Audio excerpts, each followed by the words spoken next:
काय करते आपलं संपूर्ण नाव बघाय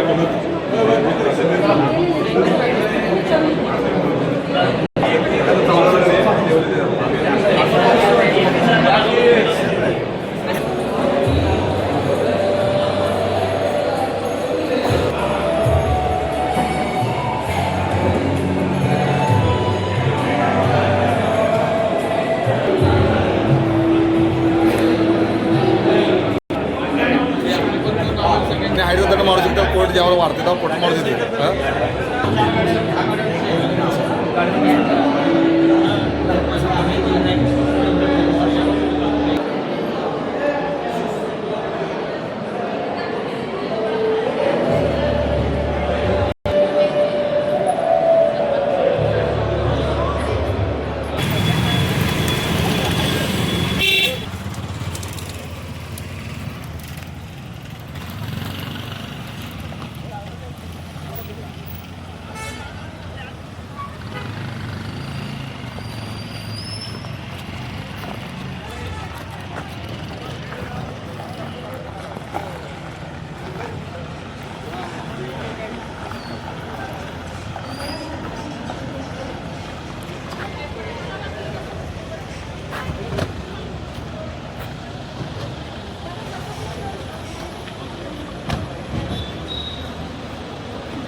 सुस्वागतम सुस्वागतम सुस्वागतम.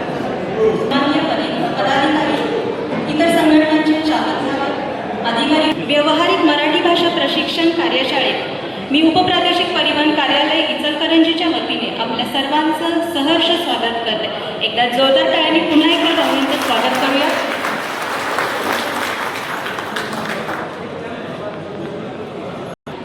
लाभले आम्हास भाग्य बोलतो मराठी, जाहलो खरेच धन्य ऐकतो मराठी, जाहलो खरेच धन्य ऐकतो मराठी. या सुरेल ओळीने आजच्या कार्यक्रमाला आपण सुरुवात करूया.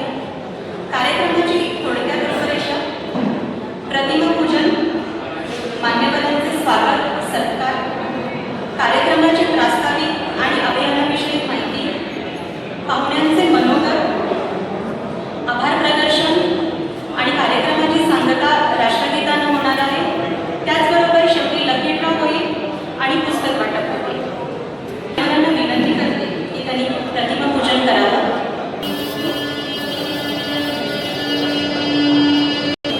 कृपया सगळ्यांनी बसून घ्या. वारंवार सूचना देऊन आपण बसत नाही आहोत.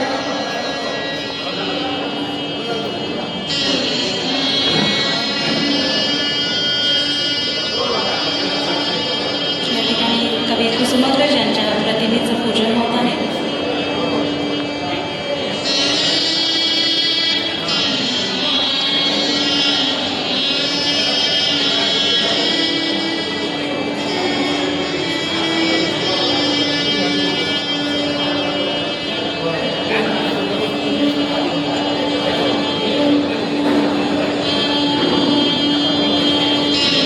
सर्वांनी बसून घ्यायचं.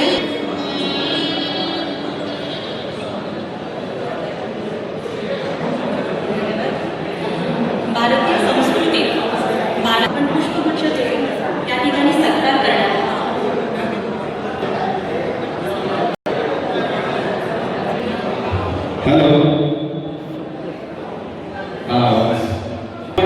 भारतीय संस्कृतीत अतिथी देवो भव ही परंपरा आणि त्या परंपरेला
सगळ्यांना जागा मिळाली बसायला, बरोबर आहे मॅडम.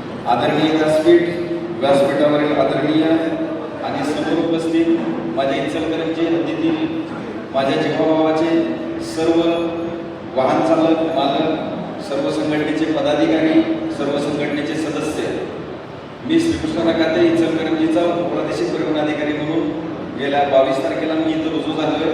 आज आपल्या कार्यालयाचा हा तसा पाहता मॅडम पहिलाच कार्यक्रम. वास्तविक हा कार्यक्रम आज इथं होतोय याचं प्रास्ताविक करायला मी इथं उभा आहे. माझा मराठीची बोलू कौतुके परी अमृता देही पैदाशी जिंके ऐसी अक्षरे रसिके मिळविन, हा ज्ञानोबा महाराजांनी अभिमानानं मराठी भाषेचा केलेला उल्लेख आज या ठिकाणी शिवछत्रपतींच्या भूमीत आपल्याला पुन्हा एकदा मराठीचा जागर अशा कार्यक्रमाच्या निमित्तानं करावा लागतोय. हे खरंच आपला सगळ्यांना विचार करण्याची गोष्ट आहे. आज या निमित्तानं मी एक गोष्ट तुम्हाला सांगेन. एका गावामध्ये एक म्हातारी होती. ती म्हातारीला कुठलाही वारस नसल्यानं एकटी म्हातारी तिचं आयुष्य जगत होती. प्रत्येक गोष्ट आयुष्याला जे जे काही हवं आहे ते स्वतः कमवून खात होती. अशा म्हातारीला एके दिवशी डोळ्याचा आजार पडतो आणि ते ईश्वराला एक चिठ्ठी लिहिते, ईश्वरा आजपर्यंत तुम्हाला सर्व काही दिलं, पण आता या डोळ्याच्या आजारातून बरं होण्यासाठी मला 50,000 रुपयाची मदत कर. अशी एक चिठ्ठी ती ईश्वराला लिहिते. ही चिठ्ठी त्या गावचा पोस्टमन आहे त्याच्या वाचनात येते. तो म्हणतो ही चिठ्ठी जर देवाला लिहिली तर आता पाठवायची कुठं. मग तो सहज बोलायला ती चिठ्ठी उघडतो. त्या चिठ्ठीमध्ये हीच घटना लिहिली असते की देवा इतके दिवस तू मला सांभाळून गेलेस, आता मला डोळ्याचं ऑपरेशन आहे आणि मला त्या डोळ्याच्या ऑपरेशनसाठी 50,000 रुपयाची तू मदत कर. तो पोस्टमन अतिशय सहृदय माणूस असतो. तो खूप संवेदनशीलतेनं या पत्राकडे पाहतो आणि स्वतःच्या खिशातले 5,000 रुपयाची मदत म्हणून तो बाहेर काढतो आणि आपल्या पोस्टातल्या सर्व अधिकारी कर्मचारी यांना विनंती करतो की अशी एक म्हातारी आहे, तिचं असं डोळ्याचं ऑपरेशन आहे, तर आपण सर्वांनी मिळून त्या म्हातारीला मदत करायला हवी. सर्वजण मिळून 45,000 रुपयाची एकत्र उंची करतात आणि ती केलेली मदत या पोस्टमननं केलेली नसून ते देवानंच केलेली आहे आणि देवावरचा विश्वास तिचा तसाच अबाधित राहावा याच्यासाठी तो पोस्टमन आदल्या दिवशी ती पैशाचा पुडगा तिच्या उंबऱ्यात ठेवून येतो. दुसऱ्या दिवशी ती म्हातारी उठते, तिला तो पैशाचा पुडगा दिसतो, ती खूप खुश होते, देवाला खूप धन्यवाद देते आणि तिचं ते ऑपरेशन पूर्ण होतं. काही कन्व्हिन्स करून डॉक्टरांकडून ते ऑपरेशन करून घेते. तिला नवी दृष्टी प्राप्त होते आणि काही दिवसानं परत तीच म्हातारी परत देवाला पत्र लिहिते, देवा तू खूप कणवाळू आहेस, देवा तू खूप संवेदनशील आहेस, तू माझ्यासारख्या म्हातारीचं म्हणणं ऐकलं आणि अगदी कमी वेळात मला तू मदत पाठवून दिलीस. पण देवा या गावचा पोस्टमन अतिशय भंगार आहे, त्यानं त्यातले 5,000 रुपये काढले आणि मला 45,000च पोचवले, तर देवा त्याचं तू वाटोळ कर. अशी ती म्हातारी देवाला त्या चिठ्ठीत लिहिते. तोच पोस्टमन ती चिठ्ठी वाचतो, त्याला दुःख होतं. तर मॅडम जे इथं साहित्यिक आलेले आहेत त्यांना हेच सांगायचं आहे की समाजातल्या चांगल्या माणसाची, चांगुलपणानं जगणाऱ्या माणसांची अवस्था त्या पोस्टमनसारखी आहे. आणि आमच्या इथे जे काही वाहन चालक बसलेले आहेत, जे काही वाहन चालवून आपली रोजीरोटी इमानीद्वारे पार पडतात, त्या वाहन चालकाची अवस्था आज मला वाटते त्या पोस्टमन सारखीच आहे. कितीही चांगलं काम केलं तर बहुतेकदा वाहन चालकाच्या पद्धती उपेक्षाच येते. उपेक्षित माणसांकडून फार काही मोठं अचाट कार्य करण्याचं सामर्थ्य त्यानं गमावलेलं असतं असं माझं मत आहे. तर उपेक्षित माणसाला वेळोवेळी मोटिवेशनचे डोस देणं गरजेचं आहे. मग मोटिवेशन म्हणजे प्रेरणा, तर प्रेरणेचे डोस देण्यासाठीचा खरा अर्थानं हा कार्यक्रम आहे असं मला वाटतं. प्रत्येक जण इथं असलेला, उपस्थित असलेला प्रत्येक जण हा मराठी बांधव आहे. या शाहू महाराजांच्या विचारांच्या भूमीत जन्मलेला प्रत्येक जण आज या ठिकाणी मराठी अस्खलितपणे बोलतो, मराठीतच त्याचे रोजीरोटीचे व्यवहार होतात. आणि निश्चितपणे मॅडम मला सांगायला आनंद आहे की या ठिकाणी जरी वस्त्रोद्योग नगरी असली तरी इथं कितीही परप्रांतीय लोक या वस्त्रोद्योग नगरीत काम करत असतील तरीही रिक्षा चालकाच्या व्यवसायामध्ये किंवा चालकांच्या व्यवसायामध्ये त्यांची अजून घुसखोरी झालेली नाही. आणि इथं जो काही हा चालकांचा वर्ग उपलब्ध आहे तो खऱ्या अर्थानं मराठीमध्येच व्यवहार करणार आहे, मराठीमध्येच सर्व आपल्या गोष्टी पूर्ण करणार आहे. मला त्यानिमित्तानं अजून एक गोष्ट सांगायची आहे.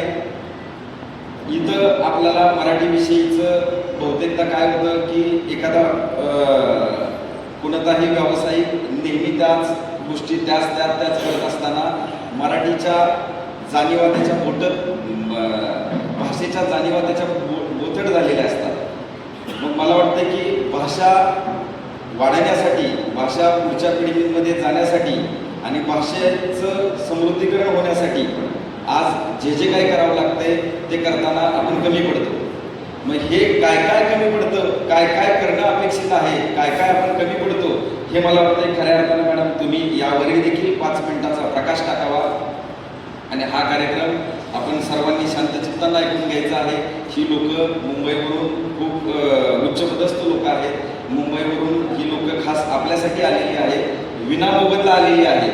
शासनानं हा जी काही मराठी भाषेची चळवळ पुन्हा एकदा नव्यानं उभी करण्याचं जे काही धोरण ठरवलेलं आहे त्या धोरणाच्या अनुषंगाने ही लोक आपल्याला समृद्ध करण्यासाठी आलेली आहेत. आपल्यामध्ये मराठी भाषेचा एक हुंकार परत एकदा जागृत करण्यासाठी ही लोक आपल्यात आलेली आहेत. तर ही शाहू महाराजांची भूमी जे काही आपले अतिथीगण आहेत त्यांना सन्मान देणारी आहे हे मला नक्की माहिती आहे.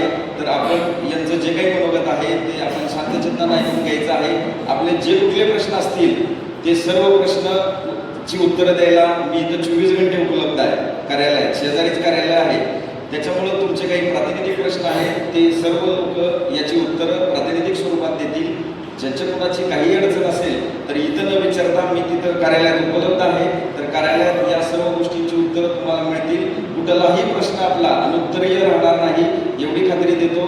मी या कार्यक्रमाला महाराष्ट्र शासनाचा प्रतिनिधी म्हणून आणि या कार्यालयाचा कार्यालय प्रमुख म्हणून आणि करवीरवासियांच्या आणि या इचलकरंजीच्या सर्व वाहन मालक चालकांच्या वतीनं या कार्यक्रमाला शुभेच्छा देतो आणि हा कार्यक्रम सुरू करावा अशी विनंती करून मी माझं प्रास्ताविक थांबवतो.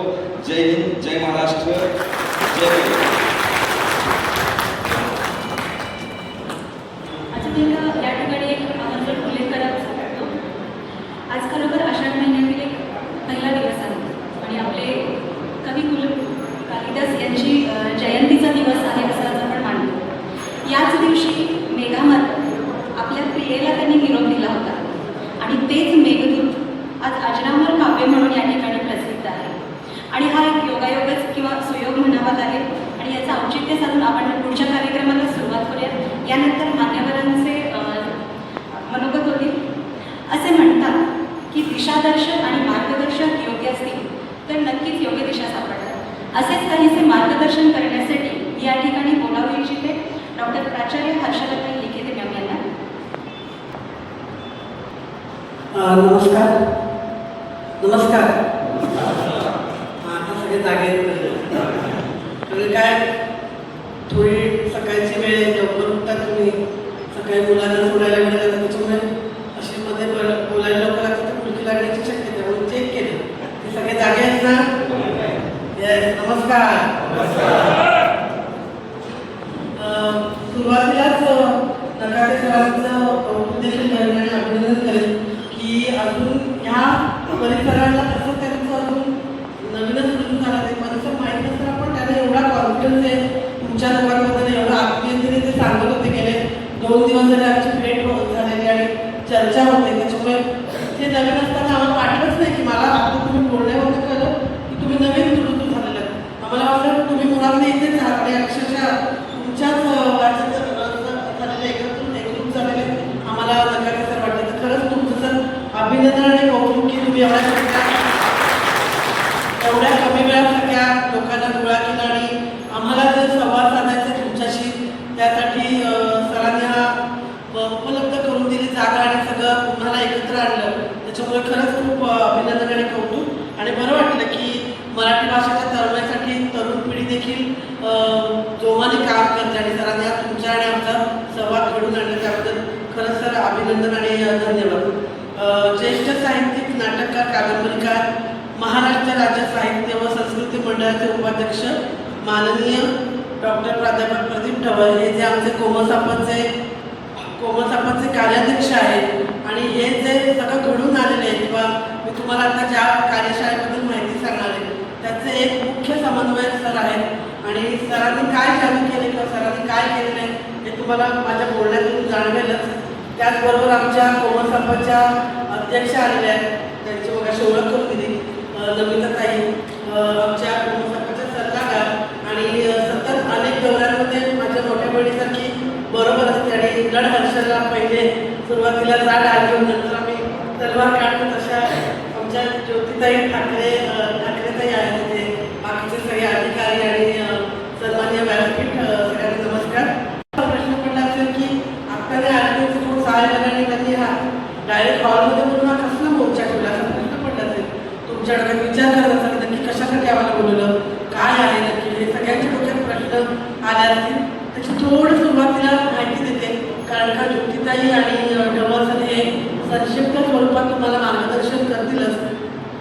पण हा कार्यक्रम काय आहे या कार्यक्रमाविषयी थोडं तुम्हाला जाणून घेण्यासाठी आणि हेचा आपला अभ्यासक्रम मुंबई उपनगरात सध्या महाराष्ट्र दौरा आमचा गेले 15 दिवस झाले महाराष्ट्रातल्या वेगवेगळ्या ठिकाणी जातोय, त्याबद्दल माहिती मी करून देते.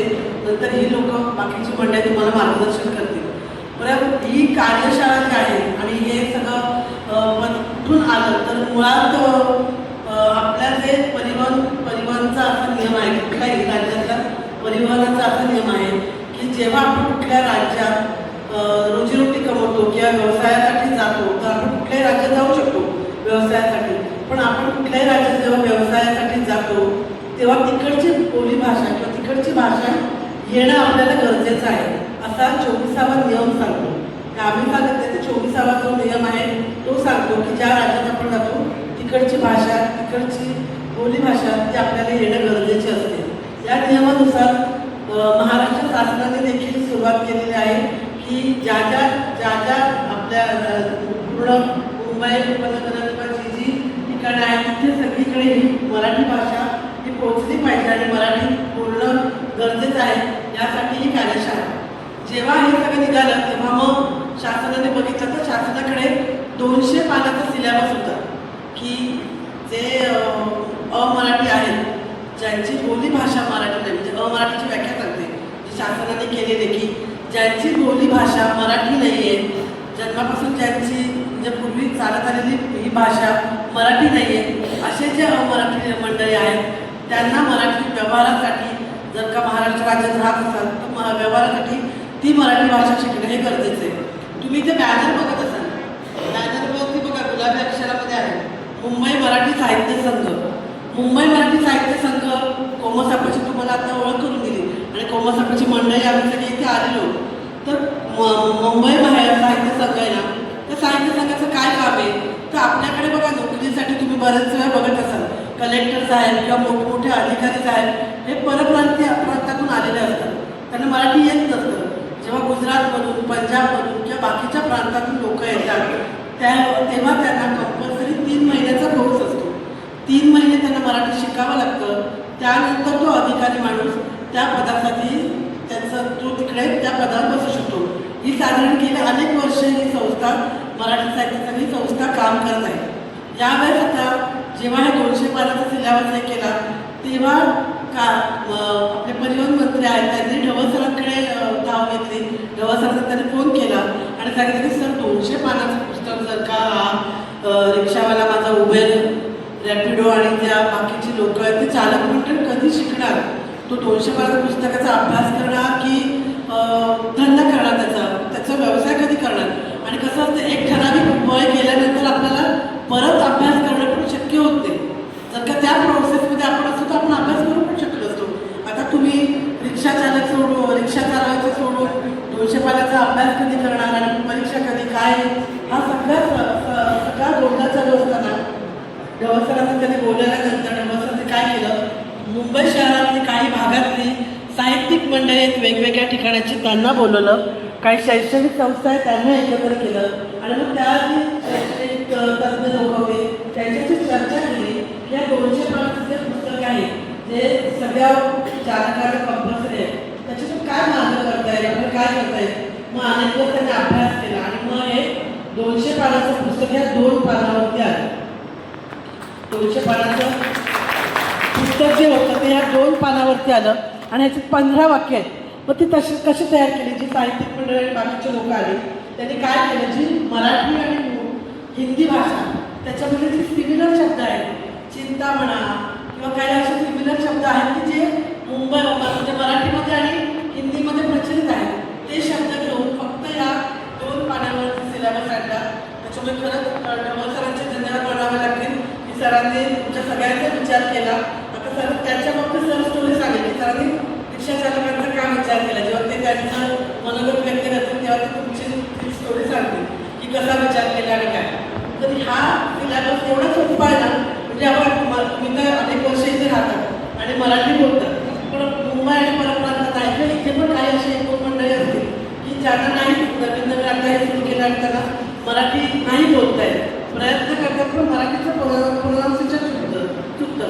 आपण चुकतं असं बोलतो, ते चुकतं असं तोंडातून निघतं. तर अशी काही मंडळी असतात. अशी मुंबई आणि उपनगरात आपण फिरताना आम्हाला देखील जाणवली आणि तेव्हा मग आम्हाला लक्षात आलं की प्रोनाऊन्सिएशन चुकलं ह्याच्यामध्ये जरी त्यांनी हे केलं तरी बोलता येतं का मराठी. की बरेच वेळा असं काही बाबतीत घडलं की जेव्हा मराठी कस्टमर आता वयस्कर माणूस आहे त्याला हिंदी नाही बोलता येत. जे पूर्वीचे काही मराठी लोक आहेत त्याला हिंदी नाही बोलतात, ते रिक्षात बसताना मराठीच बोलतात, पण डावीकडे वळा किंवा उजवीकडे वळा ते मराठीतच सांगतात. आणि मग जेव्हा तो रिक्षा चालक असतो त्याला डावी बाजू उजवी बाजू कळत नाही आणि गल्लत होऊन त्याच्यातून काही ठिकाणी अपघात देखील झालेले आहेत, वाद पण झालेले आहेत. एखादा माणूस असतो त्याला ज्याचं मराठीवर प्रचंड प्रेम असतो, तो माणूस काय मराठी सोडून बोलत नाही आणि तो रिक्षावाला काही हिंदी बोलायचं सोडत नाही. तेव्हा काही मुंबई उपनगरात आणि बऱ्याचशा ठिकाणी वाद झालेले आहेत. मग ह्या सगळ्यातून तोडगा काढण्यासाठी म्हणून आपण जे वाहन चालक आहेत, मग ते रॅपिडोचे असू दे, उबेर, रिक्षा, टॅक्सी चालक असू दे, त्यांना मराठी शिकणं अनिवार्य आहे. कंपल्सरी ह्या अशी सूचना निघाल्या आणि त्यासाठी म्हणून सगळी शिक्षक साहित्यिक मंडळी आम्ही काम करतो आणि आज जवळजवळ कोमसापाचे 4,000 शिक्षक आणि साहित्यिक लोक वेगवेगळ्या ठिकाणी काम चालू आहे. महाराष्ट्रात म्हणा किंवा काय फिरत आहेत. आम्ही इथे टीम इकडे आलो, त्याच्या आधी ढवळ सरांचे कोकणात होते, तिकडे त्यांनी काही सभा घेतल्या आणि मराठीबद्दल मार्गदर्शन लोकांनी केलं. त्याचबरोबर आता आमची अजून काही टीम आहे ती नागपूरला गेलेली आणि नागपूरचा पूर्ण तेवढा भाग आहे, तिकडे त्यांचा दौरा चालू आहे आणि तिकडे ते मार्गदर्शन करत आहेत.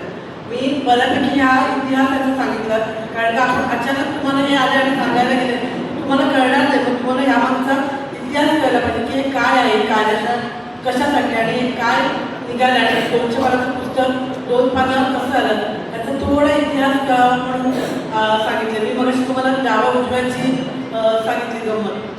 माझे अजून एक सहकारी आहेत प्राध्यापक ॲडव्होकेट सुरेश प्रधान सर, ते आणि मी एकदा ठाण्यामध्येच एक्झाम घ्यायला गेलेलो. ठाणा RTO ऑफिसला एक्झामसाठी बसलेलो. तेव्हा आम्ही बरेचशा रिक्षा चालकांची परीक्षा चालू होती. परीक्षा चालू होताना एक तरुणच मुलगा आला आणि त्याने सांगितलं की सर मी ह्याच्यातले सगळी प्रश्नांची उत्तर तुम्हाला बरोबर देईल, फक्त एक प्रश्न मला विचारतो काय ह्याच्यातला आहे तो की डावा उजवा. मला लहानपणापासून लेफ्ट राईट आणि डावा उजवा कळत नाही आणि मी नेहमी त्याच्यात गोंधळ करतो.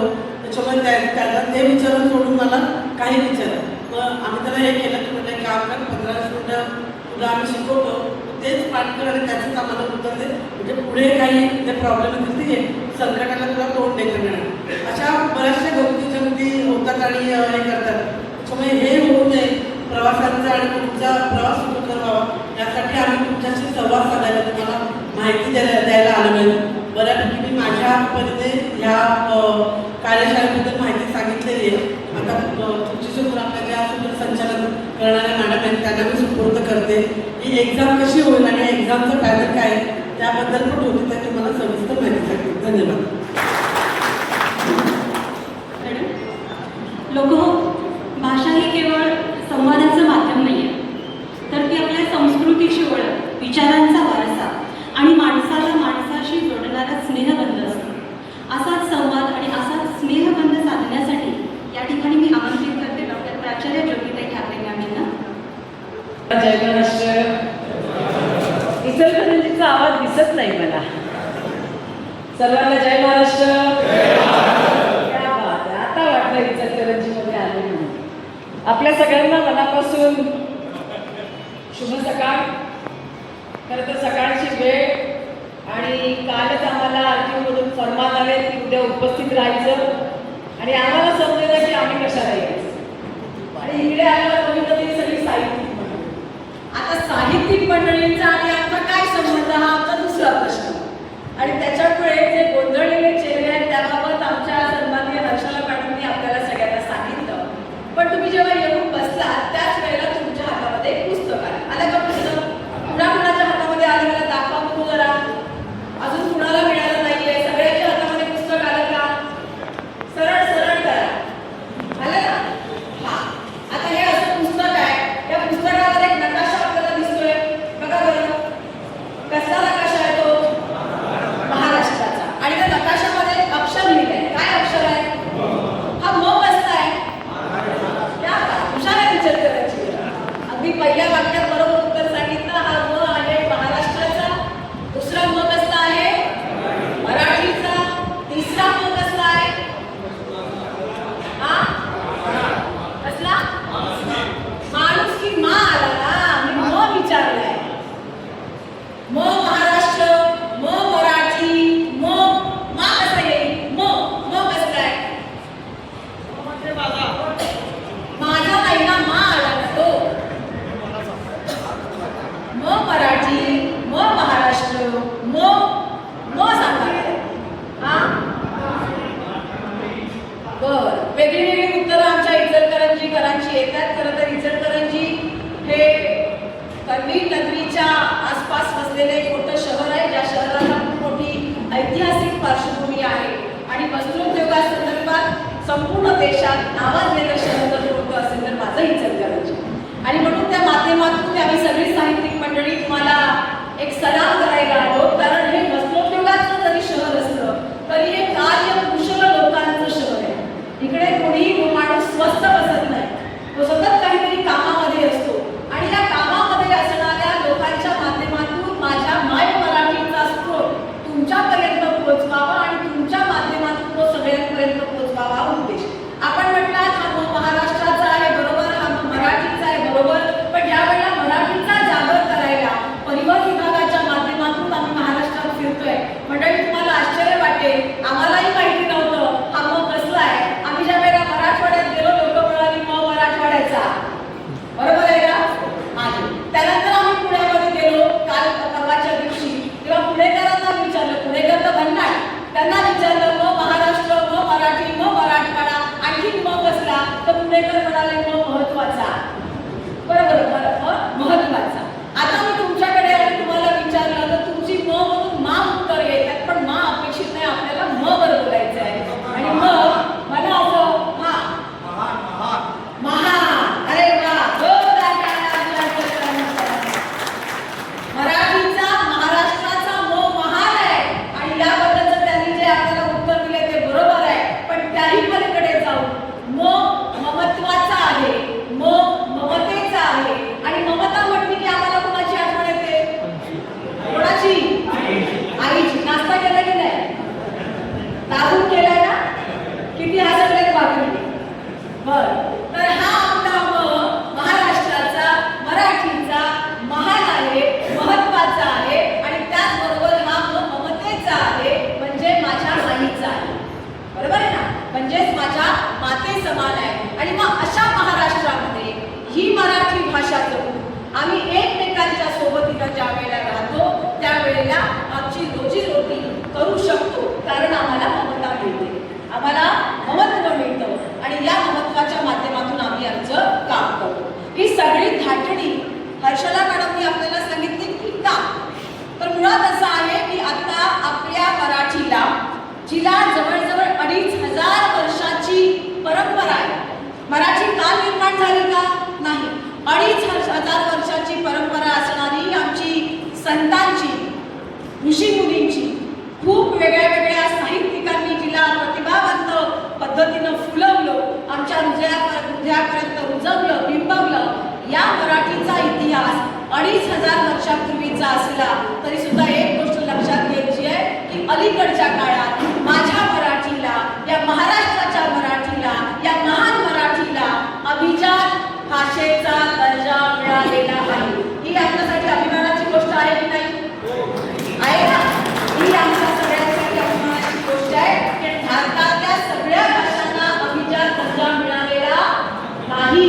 तो कुणाला मिळालेला आहे? आमच्या मराठीला मिळाला. आणि त्याबद्दलची जी धारणा आहे ती आपल्यापर्यंत पोहोचवणं हे आमचं काम आहे.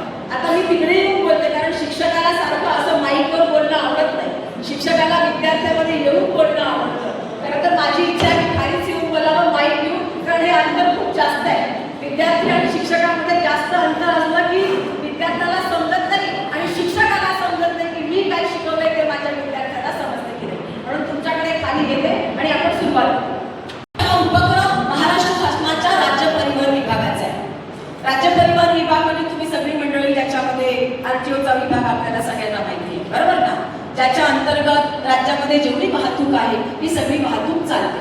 आता गंमत अशी आहे की एक तक्रार सरकारकडे आली आणि ती तक्रार अशी होती की परप्रांतीय लोक महाराष्ट्रामध्ये या वाहतूक व्यवसायात आहेत, परंतु ती मराठी बोलत नाही. बोलली पाहिजे की नाही बोलली पाहिजे? बोलली पाहिजे. का? ती आमची कसली भाषा आहे? महाराष्ट्राची भाषा आहे, आमच्या राज्याची भाषा आहे आणि तिच्याबद्दल आम्हाला आदर आहे, अभिमान आहे, म्हणून ती आम्ही बोलली पाहिजे. पण तक्रार आली की बोलत नाही. अशा वेळेला शासनाने नियम काढला, शासनाने GR काढला की ज्या माध्यमातून जे वाहन चालक आहेत किंवा वाहन मालक आहेत त्यांना मराठी बोलणं अनिवार्य आहे. आणि हे अनिवार्य झाले आणि तुम्ही मराठी बोलता हे सरकारला कशावरून समजणार? यासाठी साहित्यिक संस्थांनाही जबाबदारी दिली. डॉक्टर हर्षला मॅडमने सांगितलं की मुंबई मराठी साहित्य संघ किंवा कोकण मराठी साहित्य परिषद या साहित्य संस्था आहेत. साहित्य म्हणजे मराठीच्या भाषेवरती काम करणाऱ्या संस्था. आणि म्हणून आरटीओ विभागाकडे पुरेसं मनुष्यबळ असूनही ही जबाबदारी साहित्यिक लोकांना दिली, जेणेकरून कोणत्याही प्रकारचा भेदभाव, कोणत्याही प्रकारचं कमी जास्तपणा असं काहीही न होता सगळ्यांना आपल्याला मराठीच्या प्रवाहामध्ये एकत्र घेता येईल. आणि या माध्यमातून खरं ज्या वेळेला आम्ही महाराष्ट्र फिरतोय तर एक गोष्ट आमच्या लक्षात आली आणि ती गोष्ट अशी आहे की आज फक्त मुंबई MMR रिजन म्हणजे मुंबई आणि मुंबईचा जो परिसर आहे, ठाणे असेल, बरोबर आहे, कल्याण डोंबिवली असेल, भिवंडी असेल, पनवेल असेल, हा जो आजूबाजूचा भाग आहे मुंबई आणि आजूबाजूचा भाग, मीरा भाईंदर आहे, बरोबर, या ठिकाणी मराठी बोलण्याचं प्रमाण दिवसेंदिवस कमी होत चाललंय. आणि म्हणून या माध्यमातून आम्ही ज्या वेळेला या प्रवाहात आलो त्यावेळेला सरकारने आम्हाला सांगितलं की साहित्यिक म्हणून आपण आमची भूमिका आपल्या लोकांपर्यंत पोहोचवा. तुम्हाला कल्पना नसेल, आज मुंबई MMR रिजनमध्ये आपली 85 सेंटर्स उभी आहेत. किती? 85. आणि या 85 सेंटर्सवर सकाळी 11 वाजेपासून संध्याकाळी 7 वाजेपर्यंत प्रत्येक 1-1 तासाच्या बॅचेस सुरू आहेत.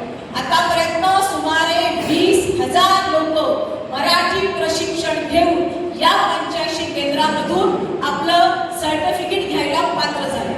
आणि मग आम्हाला सांगितलं गेलं की फक्त MMR रिजन नको, मराठीचा महिमा, मराठीची थोरवी आपण संपूर्ण महाराष्ट्रामध्ये जाऊन सांगा. आणि म्हणून मग आम्ही महाराष्ट्र दौऱ्याला आलो. परंतु गंमत अशी आहे की ज्या वेळेला महाराष्ट्र दौऱ्यावर आलो तेव्हा आमच्या हे लक्षात आलं की या महाराष्ट्रातल्या ग्रामीण भागात भले अमराठी असतील, भले परप्रांतीय असतील, भले 40 वर्षापासून इथे येऊन स्थायिक झालेली मंडळी असतील, ती या मातीशी एवढी एकरूप झालेली आहे, या मातीशी एवढी जोडून गेलेली आहे की असं नाही आहे की कुणीही महाराष्ट्रातल्या ग्रामीण भागामध्ये मराठी हे अमराठी लोक किंवा परप्रांतीय लोक बोलत नाही. सगळीच लोक मराठी खूप चांगल्या पद्धतीने बोलतात. आणि इचलकरंजीकरांचं तर कौतुकच आहे, जो कोल्हापुरी लहेजा आहे ना तो लहेजा घेऊन तुम्ही मराठी या भाषेमध्ये या ठिकाणी बोलता. भले आपण या महाराष्ट्रातले मूळ निवासी नसतो किंवा आपली बोली भाषा जरी मूळ मराठी नसती तरीही इथे भेदाभेद आम्हाला करता येत नाही की हा माणूस मराठी नाही. आम्हाला बोलावं लागतं की तुमची भाषा ऐकल्यानंतर तुम्ही मराठीच आहात. मग हे जे धोरण सरकारने राबवलंय ते धोरण तुमच्यापर्यंत पोहोचवणं हा आमचा एक सगळ्यात महत्त्वाचा उद्देश होता. आणि या उद्देशाच्या अनुषंगाने आम्ही आलेलो आहोत. आता मुद्दा काय, मुंबईमध्ये जे अमराठी किंवा परप्रांतीय आहेत त्यांच्यासाठी आम्ही किती तास ठेवले? किती तास? 4 तास. या 4 तासामध्ये हा तुम्हाला दिलेला जो अभ्यासक्रम आहे किती पानाचा आहे? बोलत चला, किती पानाचा आहे? 2 पानाचा. बरं, हा संपूर्ण अभ्यासक्रम किती पानाचा आहे? 2 पानाचा. 2 पानामध्ये वाक्य किती आहेत बघितलं का? बघा बरं, किती वाक्य आहेत? 15 वाक्य. आणि जरा पान पलटा, शेवटी संबोधन लिहिलेलं आहे. सापडलं का संबोधन? आहे ना? संबोधन म्हणजे किती झालं एकूण? 16. 16 वाक्य किती तासामध्ये सांगितले आम्ही शिकायला? 4 तासामध्ये. बरोबर आहे? कोणाला? ज्याला बिलकुल मराठी येत नाही, जो मराठी समजत नाही, बरोबर आहे, जो मराठीमध्ये संवाद करत नाही, अशा माणसांना आम्ही किती तास सांगितलंय? 4 तास. पण आपल्या या इचलकरंजीमध्ये किंवा ग्रामीण महाराष्ट्रामध्ये आमचे जे बंधू आहेत त्यांना मराठी समजतं, बोलता येतं, तुम्ही बोलता, बरोबर आहे ना? मग अशा लोकांना 4 तास यायची गरज आहे का? नाही. कारण मुळात रिक्षावाल्यांचा धंदा हा आपला रोजीरोटी आहे. त्यांचे 4-4 दिवस खराब करणं योग्य नाही. म्हणून आमच्या समितीनं निर्णय घेतला या 4 तासाचा ऐवजी फक्त किती तास? चांगलं आहे का वाईट आहे? किती दिवस यायचंय? 1च दिवस. एका दिवसामध्ये किती वेळा यायचंय? 1च तास. म्हणजे आपलं बुडणार आहे का काही? नाही. तुमच्या सोयीप्रमाणे सन्माननीय उपप्रादेशिक अधिकारी नखाते सर यांना तुम्ही सांगा की साहेब 11 ते 12ची वेळ ठेवा. आमची शाळेची वर्दी असेल तर 12 ते 1ची ठेवा, 1 ते 2ची ठेवा. जी काही वेळ तुम्हाला योग्य वाटेल ती तुम्ही त्यांना सांगा. पण गंमत अशी आहे, तुम्हाला मराठी शिकवणं हा आमचा उद्देश नाही. मुळात तुम्हाला मराठी सगळ्यांना येते. पण गंमत काय माहितीये का, आमचे रिक्षावाले बंधू किंवा भगिनी आहेत त्यांची भाषा मौनाची आहे. मौनाची म्हणजे काय माहितीये? ज्या वेळेला एखादा ग्राहक रिक्षा थांबवतो आणि तो म्हणतो मला कोल्हापूरला किंवा इचलकरंजीच्या RTO ऑफिसला जायचं आहे, त्यावेळेला तुम्ही काय म्हणता?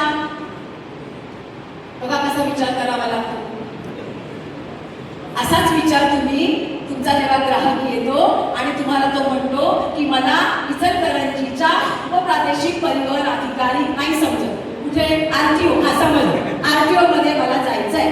मग तुम्ही काय करता? काय सांगता त्याला? काय म्हणता? बसा म्हणून सांगता? सांगत नाही. तुमची कधीतरी सांगताय तुम्ही, ते म्हणतात तुम्ही सांगा. सांगा. हा? भाडं सांगता? बरं, तो बसायच्या आधी मला भाडं सांगता. अच्छा, हा, असं बसायच्या आधी भाडं सांगता. आम्हाला अपेक्षित काय आहे? भाडं तर सांगितलं पाहिजे, रोजीरोटी आहे आपली. आणि लपवायचं काय? बाबा एवढं आहे, पण नंतर बस, नाहीतर मग बस ती जा, नाही का? असं आपलं आहे रोग पाहिजे. परंतु ज्या वेळेला ग्राहक आपल्याकडे येतो आणि तो आपल्याकडे म्हणतो की मला या ठिकाणी जायचं आहे, तुम्ही जसे मगाशी गप्प बसता होता ना तसेच गप्प बसता 2 मिनिटं आणि मग 3ऱ्या मिनिटाला असं करतात, मला इथे जायचंय, येता का? मग रिक्षा बंधू काय करतात? असं करतात. बरोबर आहे? बोलत नाही, या बसा, बोलता का? नाही. काय करता? अशी मान हलवता. मान म्हणजे मुंडी हलवता. आता सरकारने आम्हाला सांगितलंय जेव्हा मराठीचा सादर करायला जाल तेव्हा आपल्या लोकांना सांगा मराठी शिकलो याचा अर्थ मुंडी हिलवणं बंद. मुंडी हिलवणं बंद. कारण आपल्याला देवाने काय दिलंय? तोंड दिलंय ना बोलायला. तुम्हाला माहितीये फार पूर्वी आम्ही लहान असताना आमची आजी आजोबा आम्हाला गोष्ट सांगायची, तुम्हाला पण सांगत असतील. कदाचित तुम्ही पण तुमच्या नातवांना सांगत असाल. एक गोष्ट अशी होती की फार पूर्वी माणसाला म्हणे शेपटी होती. माहितीये का तुम्हाला? सांगायचे ना असं. फार पूर्वी माणसाला शेपटी होती, पण माणसाने त्या शेपटीचा उपयोग केला नाही आणि म्हणून देवाने विचार केला अरे माणसाला शेपटीचा उपयोगच होत नाही, मग ही शेपटी काय करू? खडून टाकू. आणि म्हणून देवाने ती खडून टाकली. उद्या उठून जर देवाने विचार केला की आमच्या लोकांना तोंड दिलंय बोलण्यासाठी आणि ही लोक तोंडाचा उपयोग करत नाही, तर देव काय करील? शेपटीसारखं तोंड पण काढून टाकील ना. ते परवडेल का आपल्याला? म्हणून काय केलं पाहिजे? ही बोलण्यासाठी, म्हणून तुम्हाला आम्ही सांगायला आलो. मुंडी हिलावणं काय करायचं आता? मुंडी हिलावणं.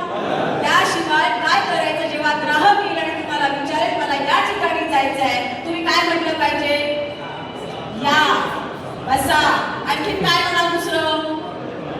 स्वागत आहे तुमचं. वा चाचा, खूप सुंदर. स्वागत आहे तुमचं असं म्हणणार. खूप छान. आणखी काय म्हणणार?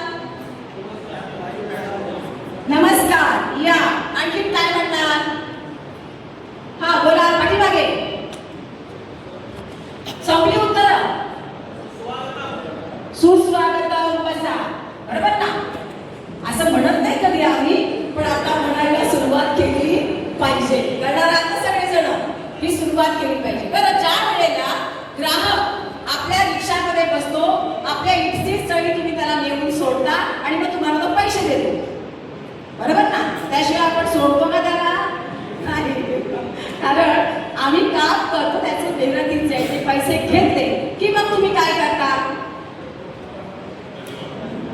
हा, वा, दुसरा गिराईक शोधतो. बरोबर आहे, तेच करता तुम्ही. पहिला गिराईक गेला की तो त्याच्या रस्त्याला, मी माझ्या रस्त्याला, आणि मी दुसरा गिराईक शोधतो की दुसरा गिराईक कधी येतो आणि त्याला घेऊन कधी जातो. बरोबर आहे, तुम्ही असंच करता आणि खरं उत्तर आलं. आणि मध्ये कोणीतरी काहीतरी बोललं इथे, काय म्हणता? धन्यवाद म्हणता. पण धन्यवाद म्हणणारी लोक 100 पैकी फक्त किती असतात? 5. 100 लोक बोलतात का? नाही. तुम्हाला माहितीये महाराष्ट्रामध्ये ओला, उबेर, रॅपिडो आहे. त्यांना रँकिंग आहे, रेटिंग आहे, माहितीये ना? ते रेटिंग तो चांगला दिसतो का म्हणून रेटिंग चांगलं असं आहे का? नाही. त्याने छान कपडे घातले म्हणून रेटिंग चांगलं असं आहे का? नाही. तो संवाद कसा करतो, तो प्रवाशांशी बोलतो कसा, तो आपल्या गाडीमध्ये कशा प्रकारच्या सुविधा देतो, याच्यावर रेटिंग असतं.